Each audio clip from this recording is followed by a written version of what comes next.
గుండి బండి గుండు కలిసి నిన్న ఢిల్లీలో తెలంగాణ భవన్లో దీక్ష చేసిరు అంబేద్కర్ ఎదురుగా. కేసీఆర్ గారు రాజ్యాంగాన్ని అవమానించిండ్రు, అంబేద్కర్ గారిని అవమానించారని నేను అడుగుతున్నా. ఈరోజు మీ చేతిలో అధికారం ఉంది. భారత రాజ్యాంగాన్ని అవమానిస్తే తక్షణమే కేసులు పెట్టడానికి మా మిత్రుడు చెప్పిన 1971 పీపుల్స్ రిప్రజెంటేటివ్ యాక్ట్లో రక్షణ ఉంది, ఆ ప్రకారం కేసులు పెట్టొచ్చని. ఇవాళ కేసీఆర్ మీద కేసులు పెట్టాల్సిన మీరు నాటకాలు, ఎన్నికల ఏషాలు కాంగ్రెస్ పార్టీ ప్రశ్నిస్తుంటే మేమెక్కడ వెనుకబడిపోతామో అని చెప్పి తెలంగాణ భవన్లో అంబేద్కర్ సాక్షిగా అక్కడ దీక్షలు కూర్చున్నామని చెప్తున్నారు కదా. చట్టసభలల్లా రాజ్యసభల కేశవరావు గారు మాట్లాడినప్పుడు మీరు రాజ్యసభ చైర్మన్ వైస్ చైర్మన్ గారు అనుమతి ఎట్లు ఇచ్చిండ్రు? ఆ మాటల్ని రికార్డుల నుంచి ఎందుకు తొలగించలేదు? రాజ్యసభలో మీ సభ్యులు టీఆర్ఎస్కు వ్యతిరేకంగా ఎందుకు గలం ఇప్పలేదని ఇవాళ కాంగ్రెస్ పార్టీ అడుగుతుంది మిమ్మల్ని. ఈరోజు నేను అడుగుతున్న బీజేపీ వాళ్ళను, మీరు దీక్షలు అంటుండ్రు, ధర్నాలు అంటుండ్రు, లోక్సభలో రాజ్యసభలో కేసీఆర్ను నిలదీసి చట్టపరంగా చర్యలు తీసుకోవాల్సిన అవసరం ఉంటే, లోక్సభ రాజ్యసభ నడుస్తుంటే అక్కడ చర్యలు తీసుకోకుండా వీధి నాటకాలు, వీధి భాగోతాలకు తెరలేపిండ్రు కదా. మీరు భాగస్వాములు కాదా ఈ ద్రోహంలో, ఈ నేరంలో అని చెప్పి నేను కాంగ్రెస్ పార్టీ అధ్యక్షుడిగా అడుగుతున్నా.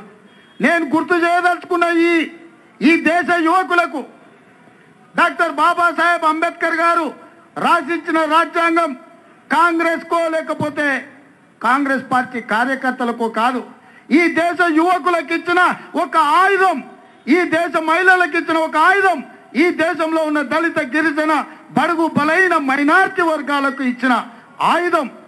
ఇవాళ బాబాసాహెబ్ అంబేద్కర్ గారు మనల్ని మనం కాపాడుకోవడానికి, మనల్ని మనం రక్షించుకోవడానికి మన చేతికి ఇచ్చిన ఆయుధాన్ని, వజ్రాయుధాన్ని కేసీఆర్ గారు పాతరేయాలని, పాతి పెట్టాలని కుట్ర చేస్తుండు. ఒకవేళ ఈ రాజ్యాంగమే లేకపోతే ఇవాళ మనం ఇక్కడ కూర్చొని ధర్నా చేసి ఉండే వాళ్ళం కాదు, మనకి ఇవాళ తెలంగాణ రాష్ట్రం వచ్చి ఉండేది కాదు.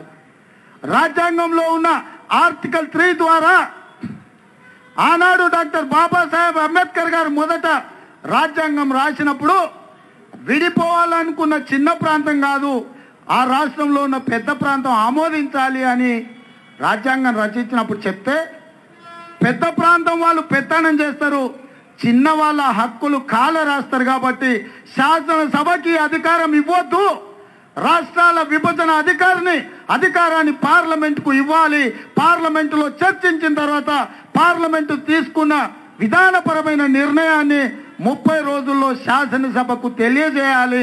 వాళ్ళు ఆమోదించకపోయినా ప్రజల యొక్క డిమాండ్ అయిన రాష్ట్రాల విభజనను ఆమోదించాలని ఆర్టికల్ 3 ద్వారా డాక్టర్ బాబాసాహెబ్ అంబేద్కర్ గారు మనకు అవకాశం ఇచ్చింది కాబట్టి ఇవాళ తెలంగాణ రాష్ట్రం వచ్చింది.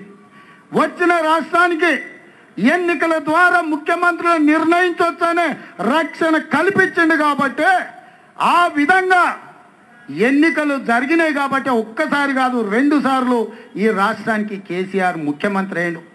ఈ స్ఫూర్తిని మర్చి, ఈ విధానాన్ని మర్చి ఇవాళ ఆయన ఉన్న ప్రగతి భవన్లో పండుకుంటున్న ఇల్లు, తింటున్న తిండి డాక్టర్ బాబాసాహెబ్ అంబేద్కర్ గారు కల్పించిన రక్షణ వల్ల, మన చెమట రక్తాన్ని దారబోసి కట్టిన పన్నుల వల్ల విలాసవంతమైన జీవితం కేసీఆర్ గడుపుతుండు.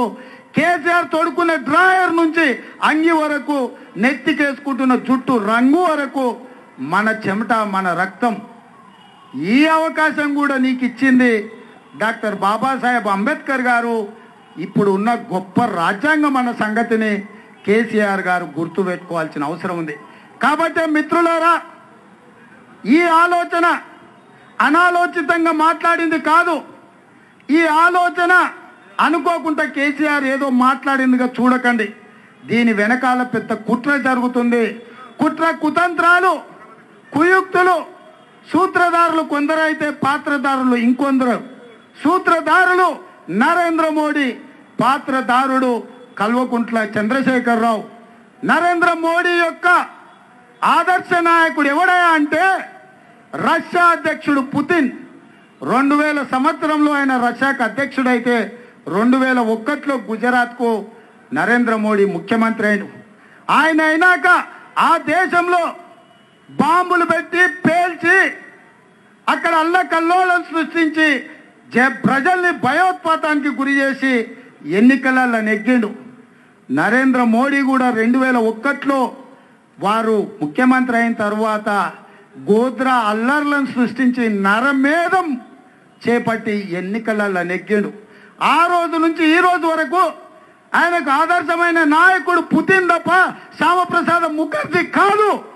మోడీకి ఆదర్శం పుతిన్, జిన్పింగ్.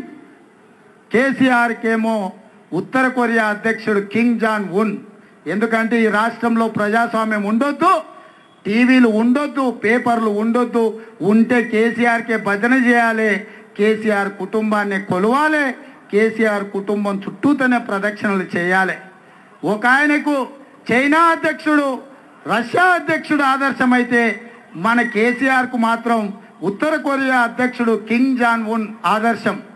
వీళ్ళ ఆలోచన కుటుంబ పాలన, వీళ్ళ ఆలోచన వ్యక్తి ఆరాధన, వీళ్ళ ఆలోచన నియంతల పోకడ, వీళ్ళ ఆలోచన రాచరికపు పెత్తనం. ఇలాంటి అంశాలను తిరస్కరించి తిప్పికొట్టాల్సిన బాధ్యత ప్రజాస్వామిక వాదులుగా, కాంగ్రెస్ పార్టీ వారసులుగా అంబేద్కర్ గారిని నిజంగా గుండెల్లో పెట్టి చూసుకొని వారసులుగా ఇవాళ కాంగ్రెస్ పార్టీ కార్యక్రమం తీసుకున్నది. కాబట్టి ఈ కార్యక్రమం సందర్భంగా ఢిల్లీ. హాయ్ ఫ్రెండ్స్, మా టుడే టుమారో యూట్యూబ్ ఛానల్ చూస్తున్నందుకు చాలా థ్యాంక్స్. మరిన్ని లేటెస్ట్ వీడియోస్ కోసం వెంటనే సబ్స్క్రైబ్ చేయండి. అలాగే ఈ బెల్ ని కూడా రింగ్ చేసేయండి. మా నోటిఫికేషన్స్ అన్ని మీ మొబైల్లో వస్తాయి. అలాగే మా వీడియోస్ మీకు నచ్చితే లైక్ చేయండి, షేర్ చేయండి, నచ్చకపోతే కామెంట్ చేయండి.